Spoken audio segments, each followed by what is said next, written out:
Bueno, señores, miren, esta semana se ha hecho viral el asalto a la embajada mexicana en Ecuador, producto de que el ex vicepresidente Jorge Glass, presidente del gobierno de Rafael Correa, se asiló en esa embajada después de que obtuvo una orden de libertad, duró 5 años preso por uno, unos fondos vinculados con Odebrecht y unas reconstrucciones después de un terremoto por casos de Odebrecht y la reconstrucción de infraestructura después de un terremoto que ocurrió en el 2016.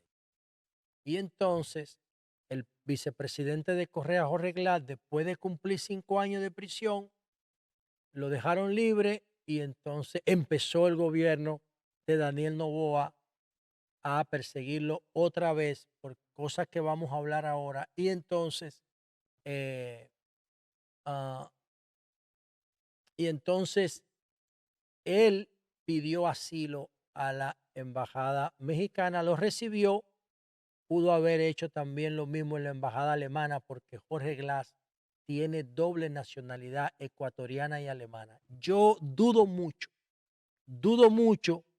que Daniel Noboa asaltara la embajada alemana. Lo dudo mucho. Si Jorge Glass se hubiese metido en la embajada de Alemania en Ecuador, no la asalta, pero asaltó la de México. Entonces, antes de nosotros explicar lo que está pasando y por qué esto es tan peligroso, yo quiero que veamos a la canciller ecuatoriana dar la versión oficial del gobierno de lo que pasó y cómo ella recibió una orden del presidente Noboa para atacar, asaltar la embajada de México. Vamos a verla. Dicta Alguien se también opuso a esta decisión presidencial y le dijo, presidente, ¿vamos a violar la Convención de Viena? lo que nos corresponde a nosotros como Cancillería es asesorarle. Primero, informarle a través de un informe extenso todo lo actuado. Y segundo, asesorarle. Por supuesto que se le dice al presidente cuáles pueden ser las consecuencias de uno u otro acto, y esto estaba sobre la mesa. El Y ese estaba sobre la mesa, la violación de la Convención de Viena, ¿eh? presidente está defendiendo la democracia, la seguridad del país. ¿Era eso o la fuga de Glass? Ustedes imagínense lo que hubiera pasado. Sí. Imagínense lo que pasaba en el país. Y además había una clara interferencia de un Estado dentro de asuntos internos ¿Ustedes en el Ecuador. sabían que Glass iba a salir de la embajada esa noche? El presidente nos informó que tenía información que así decía. ¿Por qué no lo esperaron afuera y lo capturaron en la calle? Bueno, esas ya son estrategias que no le corresponde a Cancillería, yo no le podría decir. Okay. Nosotros lo que hacemos es informar, asesorar y, por supuesto, ante las decisiones que se tomen, actuar. Y aquí quiero regresar al tema de la... ¿Por qué no lo esperaron afuera que saliera de la embajada y lo detuvieron? Le dice el periodista muy apropiadamente y la canciller dice, bueno, ya esas son vainas que no me corresponden a mí. Bueno, aquí, señores, miren, yo no entiendo, o sea, no sé, cómo es que estos tipos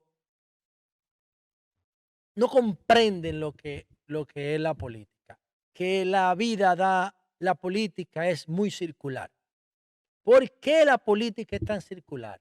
Sobre todo cuando hay fuerzas tan definidas como en Ecuador, por ejemplo. En Ecuador, el partido de Daniel Noboa es hijo de Álvaro Noboa. Y eso tienen que entenderlo porque vamos a hablar de eso. Ellos son como los trumpistas de Ecuador. Populismo de derecha. El papá de Daniel Noboa es uno de los tipos más ricos de Colombia, de Ecuador, con una fortuna, es un bananero, se llama el bananero de los Álamos, con más de $1.000 millones en patrimonio. Pero tiene más de 100 acusaciones peores que la de Jorge Glass. Entonces, ellos no están persiguiendo por ética, ellos están persiguiendo porque están en el poder. Ahora, ¿qué va a pasar cuando llegue Correa al poder? Lo mismo, porque en realidad el objetivo no es Jorge Glass, el objetivo es Rafael Correa, porque Rafael Correa le ganó la presidencia como 6 veces al papá de Noboa, el que está ahora. Que fue una sorpresa que ganara Noboa. Fue como se lo sacaran de un sombrero de un mago. Porque quien iba a ganar era la candidata de Rafael Correa. Todo cambió después de la muerte del candidato Villavicencio, Fernando Villavicencio, en agosto del año pasado, creo que fue. Incluso en la primera vuelta electoral, Daniel Noboa sacó 23%. Y la candidata de Correa, la candidata de Correa, Luisa González, obtuvo 33%. En la segunda vuelta, Noboa se la llevó con un 51.8%. La muerte de Villavicencio a mano de unos sicarios colombianos, igual que como mataron al presidente de Haití, a Jovenel Moïse, cambió la historia de Ecuador. Un país controlado por los carteles del narcotráfico. Entonces, el presidente Daniel Noboa decide perseguir a Jorge Glass porque es una persecución indirecta a Rafael Correa, que tuvo que irse para Europa, creo que para Bélgica, porque él es de origen belga, no sé, porque lo iban a meter preso también. Ecuador, que acogió en asilo a Julian Assange, ¿no?, el fundador de Wikileaks, mientras era perseguido por Estados Unidos e Inglaterra. Julian Assange, el símbolo del periodismo tecnológico del siglo XXI, Julian Assange, uno de los tipos que me inspiró en mi carrera. Correa y Ecuador lo acogieron en la embajada para que Estados Unidos, que lo tiene condenado a cadena perpetua y a pena de muerte, no lo extraditara. No se lo llevara, perdón, porque Julian Assange es australiano. O sea, Ecuador, que le da ese ejemplo hasta que llegó el loco de Lenín Moreno, que era vicepresidente de Correa y después se le viró, que lo sacó de la embajada, y ahí está Julian Assange viviendo un calvario, uno de los tipos que más aporte le ha hecho a la transparencia de la humanidad, Julian Assange. Entonces ahora Ecuador ensucia de mierda lo que había hecho Ecuador con Julian Assange, con este asalto a la embajada mexicana. ¿Por qué? Por resentimiento, por odio, porque no entienden las leyes de la política. ¿Qué va a pasar cuando el modelo de Daniel Noboa se agote? Es un modelo desechable, se va a agotar de una vez, no va a resolver nada. Se va a agotar de una vez. Son acumuladores de dinero y ya esa familia. No tienen compromiso con la sociedad. Al papá Álvaro Noboa lo acusaron de esclavitud en Ecuador y de dispararle a los trabajadores del banano. Y Correa le ganó como 5 veces las elecciones. Es el papá de Noboa, Álvaro Noboa, el papá de Daniel Noboa, tiene récord del político que más veces ha participado en elecciones y pierde en Ecuador. Y ahí todo ese resentimiento, entonces, hace muchísimos años que Correa dejó el poder, como 10 años, y todavía lo siguen persiguiendo. El tipo que cambió Ecuador, Rafael Correa. Tiene unas concesiones emocionales de izquierda que yo no comparto, pero antes de Noboa, Ecuador era un disparate de país que cambiaba de presidente cada 10 días.